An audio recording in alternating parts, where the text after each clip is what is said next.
Between the 1970s and 1990s, the National Health Service knowingly gave thousands of British patients contaminated blood products infected with HIV and hepatitis C. Over 3,000 people died. Thousands more are still dying. Doctors knew the blood was dangerous. The government knew. They gave it anyway. Then they covered it up for 40 years. This is the infected blood scandal, the worst treatment disaster in NHS history. And the inquiry just concluded in 2024. Imagine this: you're a hemophiliac.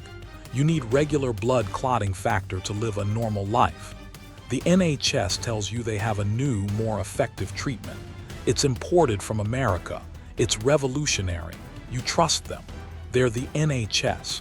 They wouldn't give you something dangerous. Then you start getting sick. Exhaustion, mysterious infections. They test you. HIV positive or hepatitis C or both. You're dying. And when you ask how this happened, they tell you it's bad luck, random chance. Nothing could have been done. But that was a lie. They knew the American blood products were high risk. They knew prisoners and drug addicts were being paid to donate blood. They knew hepatitis was spreading through the blood supply. They knew, and they gave it to you anyway. And then, when people started dying, they destroyed the evidence, altered medical records, and spent 40 years denying responsibility. This isn't ancient history. The public inquiry just released its final report in May 2024, and what it revealed is a scandal of staggering scope: deliberate lies, destroyed documents, cover-ups at the highest levels of government, and a betrayal of trust that killed thousands. This story involves hemophiliacs, children, pregnant women, the most vulnerable patients.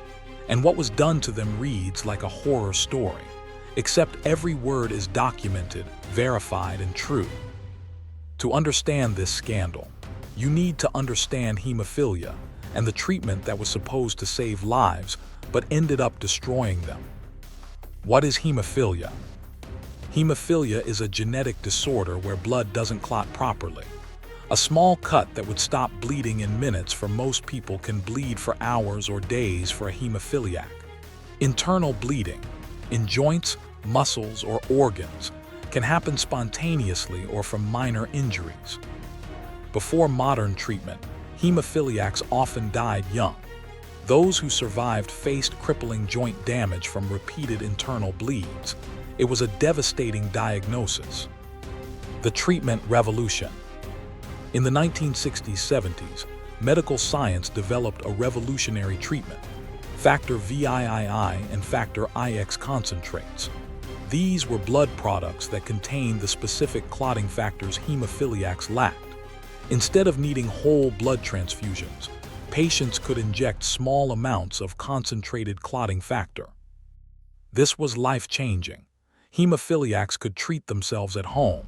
They could live relatively normal lives. The NHS embraced this treatment enthusiastically. But there was a problem with how factor VIII was made. How factor VIII was produced. Factor VIII was created by pooling plasma from thousands of blood donors, sometimes 20,000 to 40,000 donors per batch.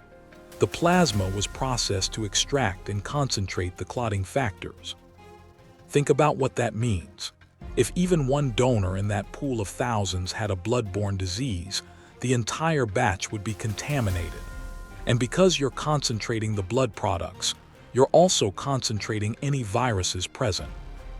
It was like creating a viral lottery, where one infected donor could contaminate products that would be given to hundreds or thousands of patients.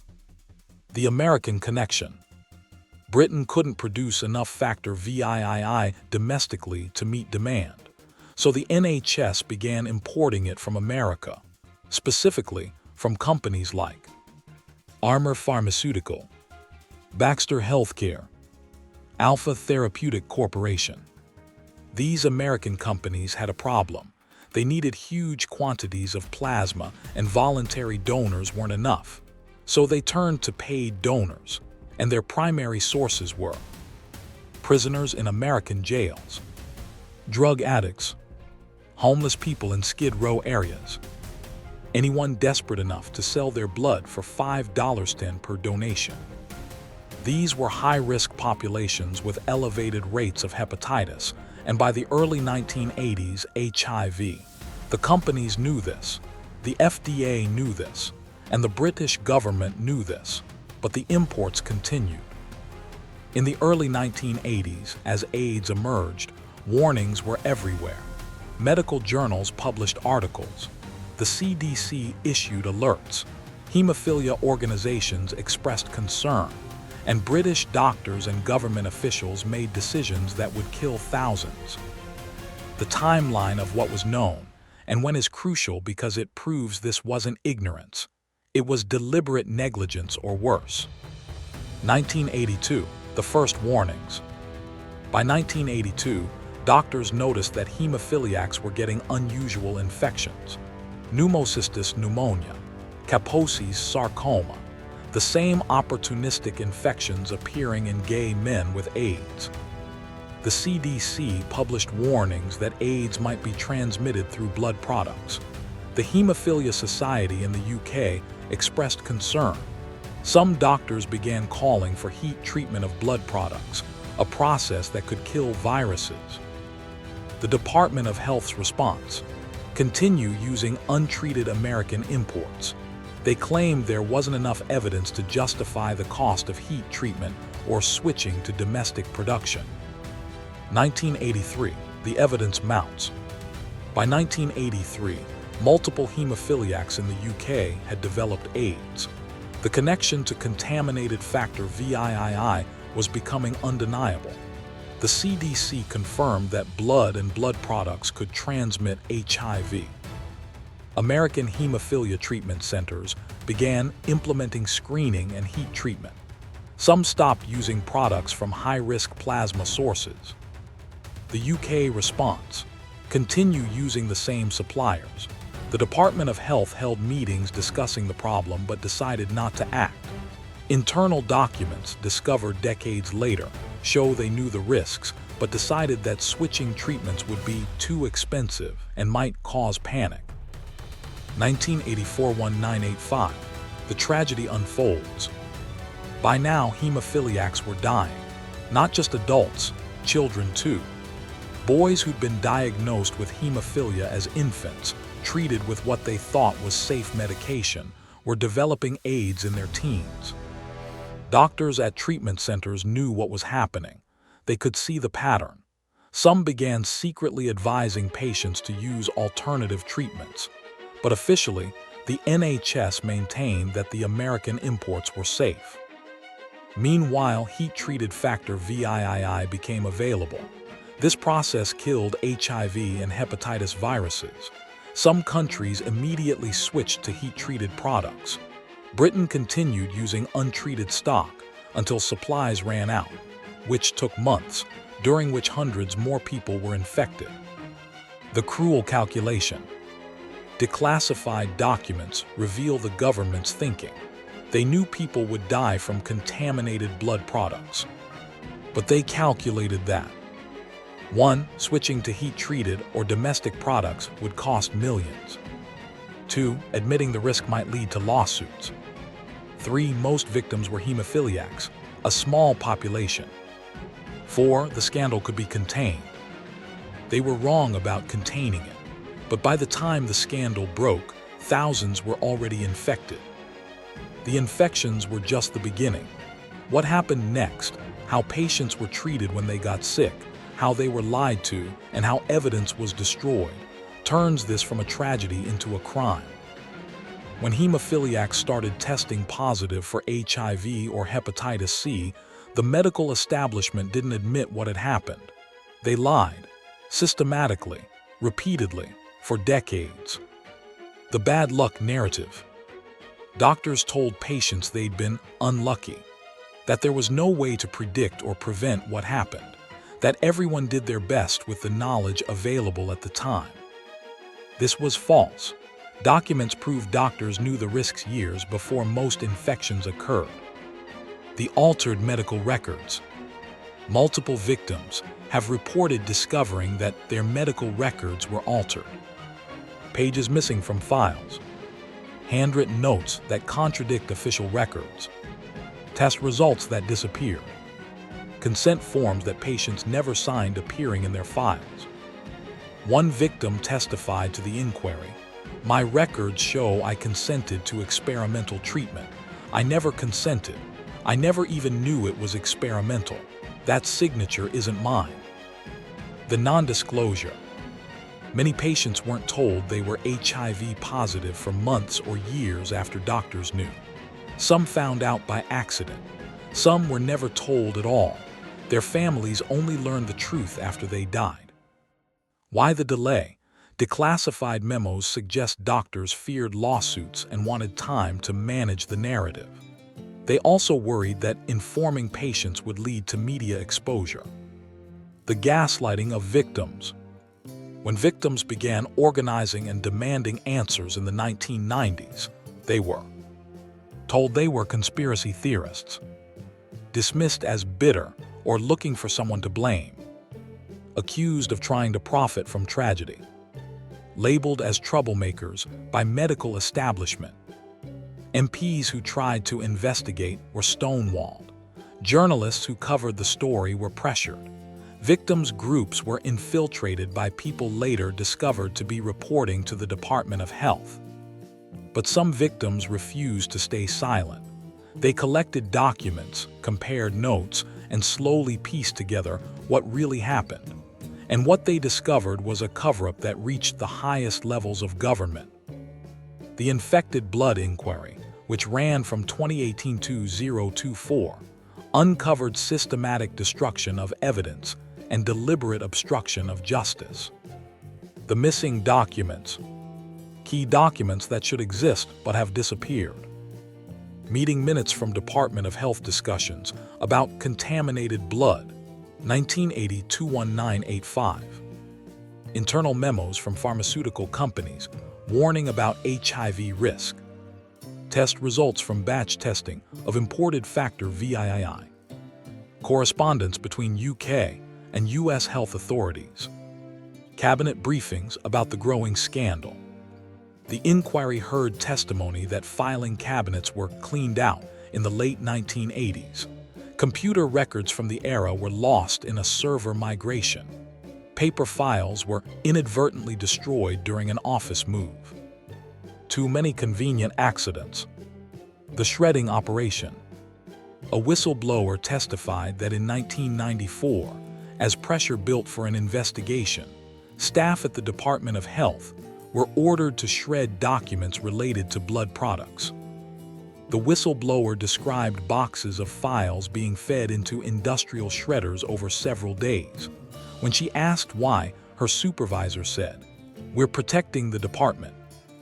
The blocked investigations. Multiple attempts to investigate were blocked. 1990, calls for a public inquiry were rejected. 1997, new Labor government promised investigation but didn't deliver.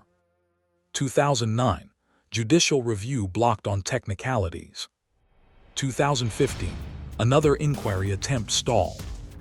It took until 2017, after decades of campaigning by victims, for the government to finally approve a full public inquiry. The legal settlements and gag orders. To limit exposure, the government offered settlements to some victims in the 1990s and 2000s, but these settlements came with strict non-disclosure agreements. Recipients couldn't speak to media about their case, discuss what they knew about contaminated blood, participate in future legal actions, share documents they received.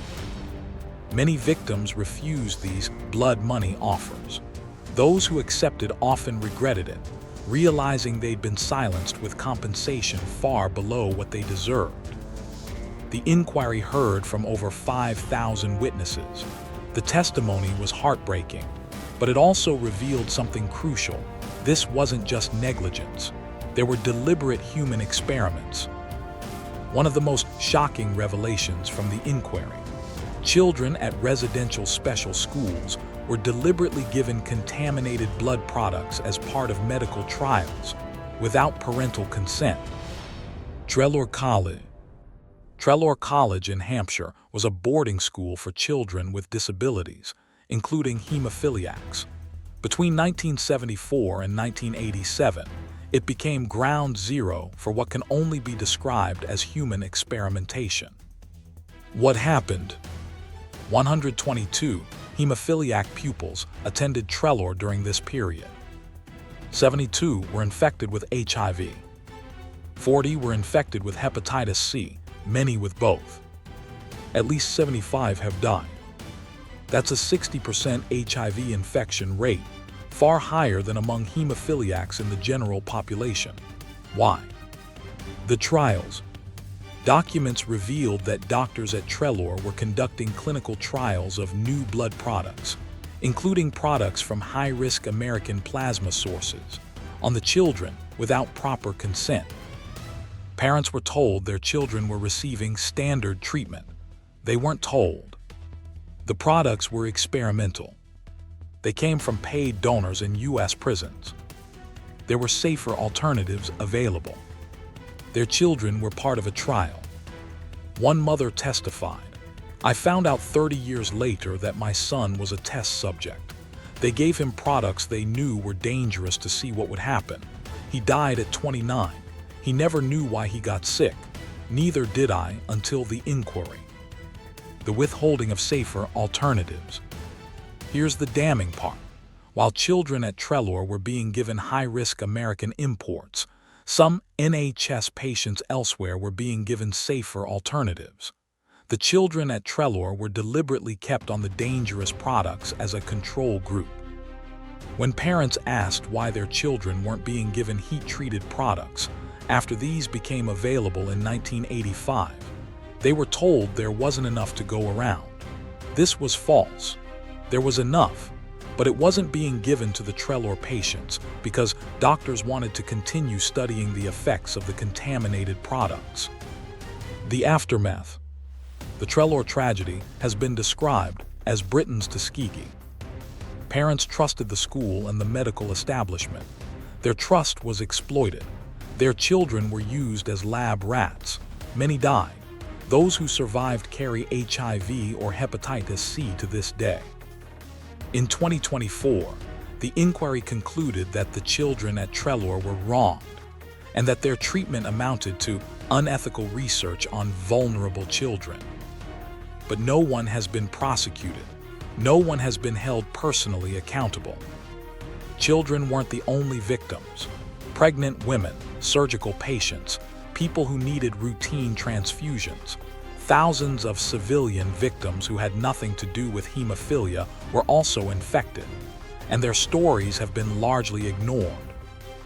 Most coverage focuses on hemophiliacs because they were the largest group affected, but the contaminated blood scandal extended far beyond them. The transfusion recipients. Anyone who received a blood transfusion in the 1980s was at risk. People who had surgery and needed blood during or after the operation, were in car accidents and received emergency transfusions, had childbirth complications requiring transfusions, needed blood for anemia or other conditions. Thousands of people received HIV or hepatitis C this way. Many didn't find out until years later when they tried to donate blood and were rejected, or when they became mysteriously ill. The pregnant women. Some of the most tragic cases involve women who received infected blood during childbirth complications, then unknowingly passed HIV to their bobbies through breastfeeding. One woman's story, hemorrhaged during childbirth in 1984, received blood transfusion, wasn't told the blood might be contaminated. 3 years later, her baby died of AIDS-related illness. Tests revealed she was HIV positive. The virus came from the transfusion. She wasn't told for another 2 years because it might upset her. The secondary infections. The tragedy multiplied as infected victims unknowingly passed diseases to spouses through sexual contact, children through birth or breastfeeding, other family members through shared razors or toothbrushes. Entire families were destroyed. Some victims have said the guilt of unknowingly infecting loved ones is worse than their own illness. The hepatitis C time bomb. HIV got most of the attention because it was new and fatal, but hepatitis C was even more widespread. An estimated 27,000 people were infected with hepatitis C through contaminated blood products. Hepatitis C is insidious, can remain asymptomatic for decades, slowly destroys the liver, leads to cirrhosis, liver failure, and liver cancer. Many victims didn't know they were infected until they developed severe liver disease in the 2010s. Some people are only finding out now, 40+ years after infection, when they're diagnosed with liver cancer and doctors trace it back to a transfusion or blood product from the 1980s. In May 2024, Sir Brian Langstaff published the final report from the Infected Blood Inquiry, the most comprehensive investigation in British legal history. Over 5,000 witness testimonies, over 100,000 documents reviewed, 2,527 pages of findings. The key conclusions. Finding 1. Victims were failed. The infections happened because those in authority, doctors, blood services, government, did not put patient safety first. Finding 2. It could have been avoided. Many infections could and should have been avoided. Risks were known but ignored. Finding 3. There was a cover-up. The responses of government, NHS, and blood services compounded the harm. Truth was denied. Documents were destroyed. Victims were told for decades that nothing went wrong. Finding 4. Unethical research. Children and adults were enrolled in clinical trials without informed consent. Some were given dangerous products deliberately when safer alternatives existed. Finding 5. Institutional failure. This was not the fault of individuals but of systems. However, individuals made the decisions that led to those system failures. The scale of destruction. The report quantified the tragedy. 30,000 plus people infected with HIV, hepatitis C, or both. 3,000 plus deaths confirmed, actual number likely much higher. Thousands still living with infections. Countless secondary victims, partners, children, families. Average compensation per victim so far, £15,000 to 5,000, disgracefully low. The recommendations. Sir Brian Langstaff recommended 1. Full compensation for all victims and families. 2. Criminal investigation into destroyed documents. 3. Reform of blood services oversight. 4. Formal apology from Prime Minister. 5. Memorial to victims. 6. Truth and reconciliation process. The government response. Prime Minister Rishi Sunak issued a formal apology to Parliament. I want to speak directly to the victims and their families. I am truly sorry. This should never have happened. The government announced a £10 billion compensation scheme, but victims groups say it's too little, too late, and the eligibility criteria exclude many legitimate victims. Rehook 8. The inquiry report was damning. The apology was issued. Compensation is being discussed, but one crucial element is missing: accountability. No one has been charged with a crime, despite clear evidence of knowingly distributing contaminated products, destroying evidence, lying to patients and Parliament, conducting unethical experiments on children. No one has faced criminal charges. Why? The corporate veil defense. The pharmaceutical companies claim they followed regulations of the time. U.S. law governed their operations. Any liability ended when products were sold to UK. Too much time has passed for prosecution. The government immunity claim. UK officials claim they were following medical advice. Decisions made in good faith with information available at the time. Crown immunity protects government decision-making. Prosecuting civil servants for policy decisions sets dangerous precedent. The lost evidence problem. Prosecutors say they can't bring criminal charges because key documents were destroyed, witnesses have died, corporate structures have changed, companies acquired, dissolved. Proving criminal intent is impossible without documentation.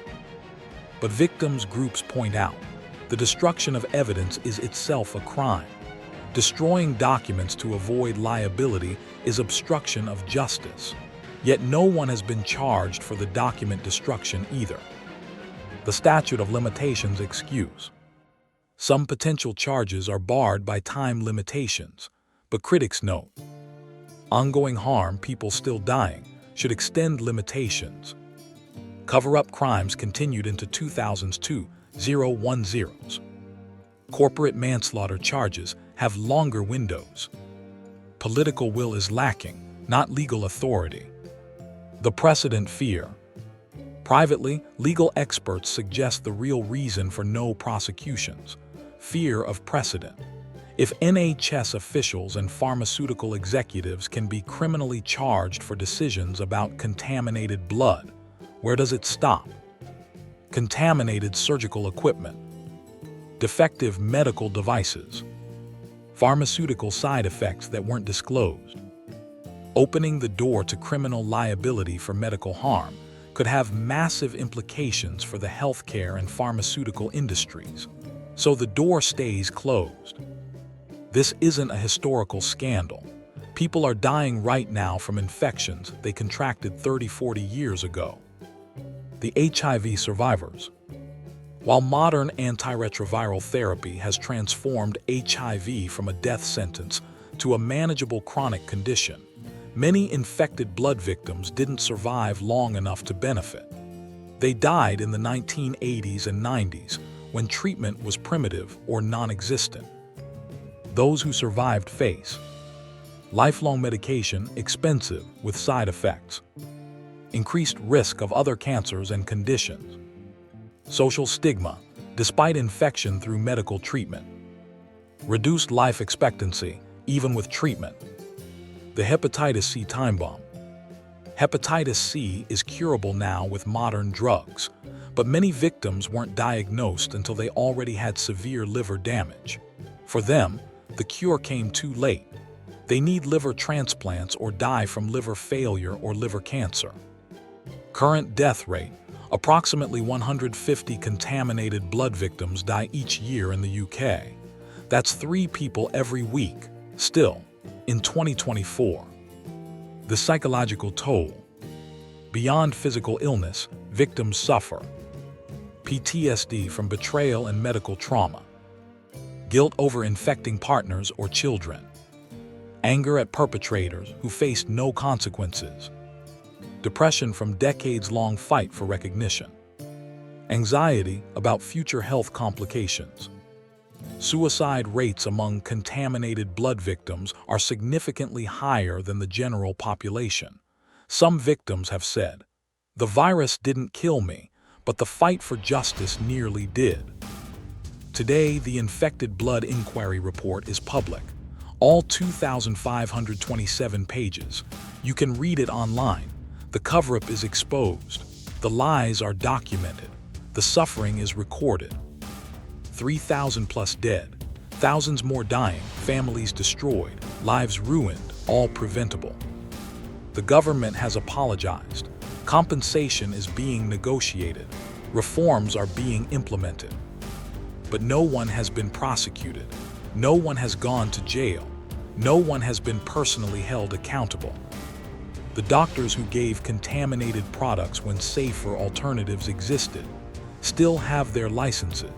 Some are retired with honors. The officials who destroyed documents never charged. The pharmaceutical executives who knowingly sold contaminated products moved on to other jobs, other companies. Some are probably collecting pensions right now. The system failed. The inquiry said so, but systems don't go to jail, people do, and in this case no people have. The victims wanted three things. 1. Truth, they got it finally in 2024. 2. Compensation, they're getting some, inadequate but something. 3. Justice, they're not getting it and probably never will. Because here's the uncomfortable reality. Truly holding people accountable would mean admitting that trusted institutions, the NHS, the government, major pharmaceutical companies, engaged in conduct that caused thousands of deaths. It would mean powerful people facing criminal trials. It would open the door to liability for future medical disasters. So instead, we get the classic playbook. Acknowledge the tragedy. Express deep regret. Promise reforms. Offer compensation, inadequate. Claim individuals can't be identified or prosecuted. Wait for victims to die off. The files say published. The inquiry says concluded. The government says sorry. But the victims, they're still dying. 3 every week. Infected decades ago by people who knew better. People who were never punished. People who died peacefully in their beds while their victims died slowly from diseases they never should have caught. The blood was contaminated. The government knew. They gave it anyway. Then they lied for 40 years. The truth is out now. But truth without accountability isn't justice.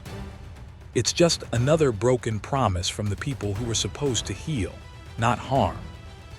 The National Health Service, the institution Britain trusts most, killed 3,000 of its own patients, and nobody went to jail.